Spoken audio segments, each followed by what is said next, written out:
Greetings to all of you.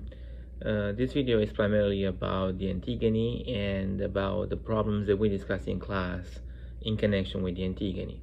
The story is simple.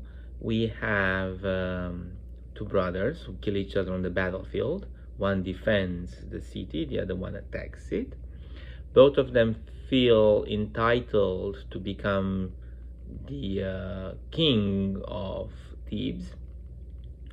And the current king of Thebes, who is their uncle, Creon, gives the law to bury one of them, the one who defended the city, and to leave the corpse of the other on the battlefield to become food for vultures and for dogs.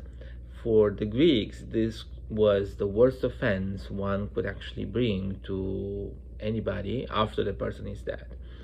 So we also have two sisters, the sisters of these two men who fight and kill each other on the battlefield. One of them is Antigone, the other one is Ismene. And Antigone, who's the main character of the play, written by Sophocles, decides to go against the law of the city and or against the law of the king and bury her brother, because her brother is, she considers, a friend. I actually mentioned the name friend to remind you of how the Greeks understood the idea of justice at that time. So for the Greeks, to be just meant to help your friends and harm your enemies. And I want to emphasize both aspects. So we often think that it's normal that if we are helped by our friends, our duty is to also help them. But we nowadays try to avoid the idea of revenge, which is included in the second part of the idea of justice. That is, you are required to harm your enemies as long as they harm you. So what Antigone does, she acts according to justice. She believes that just by being her brother, Polynices is her friend, so it is her duty to help him on the basis of blood relations. At the same time, Creon, who is the king of the city, also seems to act according to the idea of justice. He believes that his nephew should be punished, or his corpse should be punished, or he should be punished through his corpse and leaving it on the battlefield, because he was an enemy, because he attacked the city. What I emphasize here is that the idea of justice, helping friends and harming enemies, is applied in different ways by two different characters, not because they misinterpret the notion itself, but rather because they have a different definition for what it means to be a friend and what it means to be an enemy. From this perspective, and I emphasize from this perspective primarily, Creon and Antigone actually are the same. They are the same because they think about justice in a similar way. The difference between them is what they consider to be a friend and what they consider to be an enemy. I will repeat, for Creon, his nephew is an enemy because he attacked the city. For Antigone, her brother, so the same person, is a friend regardless of whether he attacks the city or not, because she seems to emphasize the blood relationship that she has with him, with Polynices. However, Sophocles is a wonderful writer, and he complicates things. And we can see that from the beginning of the play. At the beginning of the play, in the dialogue between Antigone and Ismene, so the two sisters, you will see the words friend and enemy mentioned several times. And one of the surprising, perhaps, feature is that Antigone gets upset with Ismene when Ismene tells her that she doesn't want to help her, and also encourages her not to go ahead and bury the body of her brother.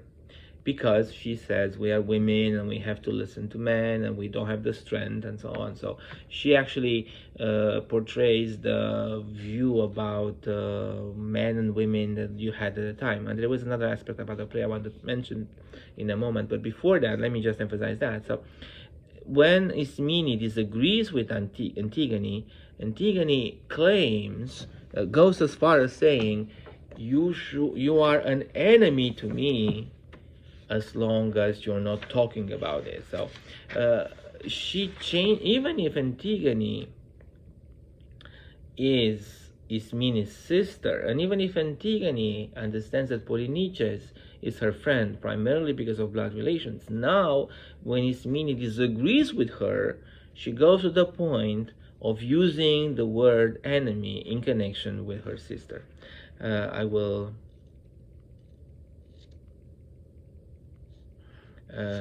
want to quote this text from you. So if you look at the text that we have, it's on page 6, line 86 or 87. Antigone says, "For God's sake, speak out. You will be more enemy to me if you are silent, proclaiming to the world." So her sister Ismene has become her enemy, in scare quotes, because she disagrees with her, and if she will not speak about what she is about to do, she will be even more of an enemy. So you know how the play evolves. I will not summarize the play, since I expect that you will read it yourself. But what happens, of course, is that Antigone seems to bury her brother, and I'm saying seems to because there's nobody who actually sees her doing it. They see only after the fact, so it may well be that it was the storm who covered the body and so on. But I will not emphasize that.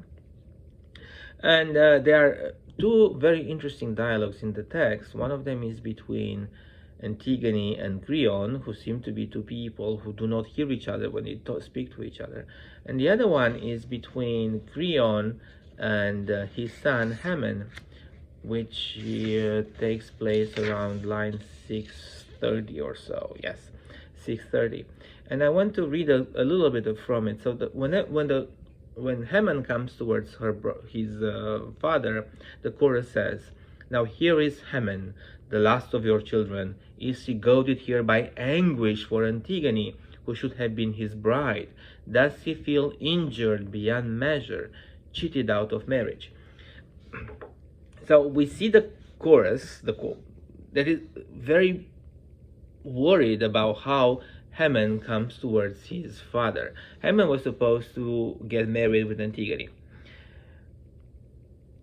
His father's rule to murder Antigone because of what she did, so to punish her, obviously takes him out from marriage. So he would be angry normally with his father because he took something from him. The chorus is worried about that because the chorus understands the idea of justice. They know that if Hammon is considering himself an enemy towards his father, he will come there in anger, and there may be a battle coming on. And actually, Creon replies in the same terms. "We'll know the answer right away, better than the prophets." And he tells his son, "Tell me, son, did you hear the final verdict against your fiancé? Did you come in anger at your father? So are we enemies? Or are we still friends, no matter what I do?"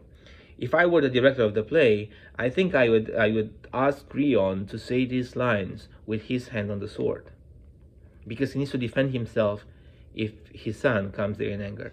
And what Hammon does, Hammon has a completely different attitude than both Creon, his father, and Antigone, his fiancée. He says, "I am yours, father. You set me straight. Give me good advice, and I will follow it. No marriage will weigh more with me than your good opinion." So he comes stating that he is in friendship, that the relationship that he has with his father will never be moved by various things that his father may do or by the people around them do. Creon doesn't understand the fact that his son is coming in friendship, and he wants to also bring his father in communion with him. And what he does, Creon, he replies in the same way as he has thought throughout the play. thinking again about justice, thinking again about friends and enemies. Splendid, my boy. Keep that always in your heart and stand behind fatherly advice on all counts. And the next couple of lines are important. Why does a man pray that he'll conceive a child? Keep him at home and have him listen to what he's told. And there you have the idea of justice. It's so the boy will punish his father's enemies and reward his friends. So, when you read this play, really concentrate on the notion of justice in the Greek world. Think also about the problem that we also discussed in the Credo, and we have to, and you have many questions about it online. You'll have a couple of questions about it online, and that is the problem of civil disobedience. The problem of civil disobedience has to do with the question of what one should do in the context of living in a state that requires him or her to do things which are in disagreement with their moral values. So am I required to follow the law just because it is the law required from a moral perspective? So am I ethically bound by the idea that I have to follow the law regardless of what the law requires of me, or from an ethical perspective, I have to respond to the law negatively if the law requires me to do immoral things? Such questions can appear often in one's life. I can obviously emphasize World War II, for example. So what do you do if you live in Nazi Germany? What do you do if the law requires you to bring before the Gestapo any Jew that wants to hide in your attic? Is it morally obligatory for you to follow the law because it is a law, or is it morally obligatory for you to defend your friend, to defend the Jew, regardless of what the law requires of you?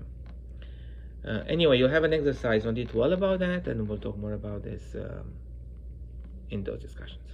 Take care.